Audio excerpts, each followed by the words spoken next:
Mara nyingi kuna wakati tunafika mwisho wetu, tunajiuliza tutafanya nini. Lakini ni mzuri kujua ati mwisho wetu ndio mwanzo wa Mungu.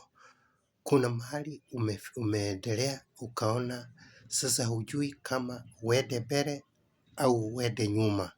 Lakini ni mzuri ukiona umefika mwisho wako, ujue hilo neno mwisho wetu ndio mwanzo wa Mungu ndio litaanza kufanya kazi. Pengine umekaa mahali, umeona ulikuwa unafanya kazi na saa hii hiyo kazi imeisha, hujui utaenda wapi. Hiyo ni wakati wako wa kujua mwisho wako ndio mwanzo wa Mungu.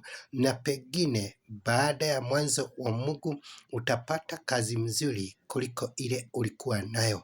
Pengine biashara hiyo ilianguka, pengine utapata biashara ingine mzuri kuliko hiyo uko nayo saa hii. Na hebu nikuambie mahali popote uko, wewe ambaye umeona mambo yako imefika kikomo, wewe ni candidate ya hilo neno ati mwisho wetu ndio mwanzo wa Mungu. Mahali popote wewe usilie tena, usiwe na huzuni tena, ni kwa sababu Mungu ako kazini na Mungu huwa anafanya kazi behind the scene. Unaweza kuwa umemuomba, umemulilia mpaka ukalia machozi ikafika mwisho. Kile kizuri ni ujue Mungu ako kazini na atakutendea na atakuonekania. Kile utaona ni muujiza tu, lakini vile ulifanyika wewe hutajua. Kumwambia umemwambia uko na shida hii na hii, lakini naye ninajua amechukua hatua.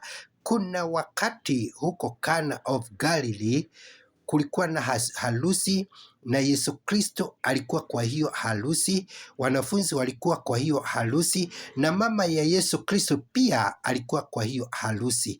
Na hii wine ikaisha, na wakati iliisha, mama wa Yesu Kristo akaenda akaambia Yesu Kristo, pombe imeisha, hatujui itakuwa namna gani. Na hebu nikuambie, huyu mama wa Yesu Kristo hangeenda kwa Yesu Kristo kumwambia ati pombe imeisha bila kuona miujiza ya Yesu Kristo. Mimi kwangu ninaona wakati sukari ilikuwa inaisha huko kwao nyumbani, mama wa Yesu Kristo alikuwa anaambia Yesu Kristo kitu fulani kimeisha, naye Yesu Kristo anatenda muujiza. Hiyo sukari inapatikana, hiyo unga inapatikana, unga ya ngano inapatikana, na mambo mengine inapatikana. Kumwambia tu naye anatenda.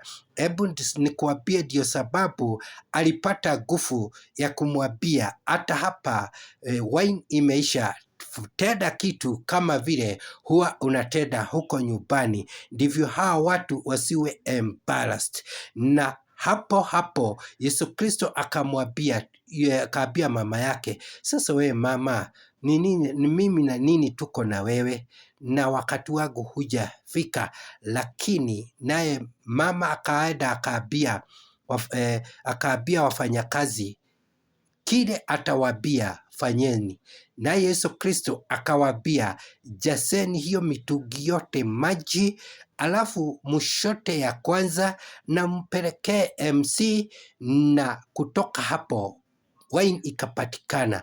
Na huyu MC akaenda kwa mwenye harusi akamwambia, mtu kwanza anapeana ile wine baya, ndivyo anapeana ile wine mzuri, ndivyo baadaye anapeana ile baya.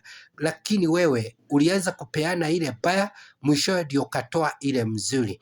Na hakuwa anajua ti Yesu Kristo ametenda muujiza, yani mwisho wa yule mwenye harusi ulikuwa umefika, lakini mwanzo wa Mungu ukaanza, na ndivyo pombe ya kwanza ikawa mzuri kuliko ile ya kwanza. Na hapo Wale walikuwa wameenda hiyo harusi wakashangaa na hiyo wine kwa sababu ilikuwa mzuri. Mtu akioja anasikia imetengenezea wapi. Ni kwa sababu ilikuwa imetengenezewa huko mbinguni, na vitu vya mbinguni si kama za hapa ulimwenguni. Ni kwa sababu ni mzuri, ni kwa sababu ni sweet, ni kwa sababu ni kitu ukioja unasikia kuendelea kukunywa, kuendelea kukula. Ni kwa sababu ni kizuri, kimetengenezwa na baba yetu akiwa huko mbinguni. Kwa hivyo ni vizuri kumtegemea Mungu kila wakati.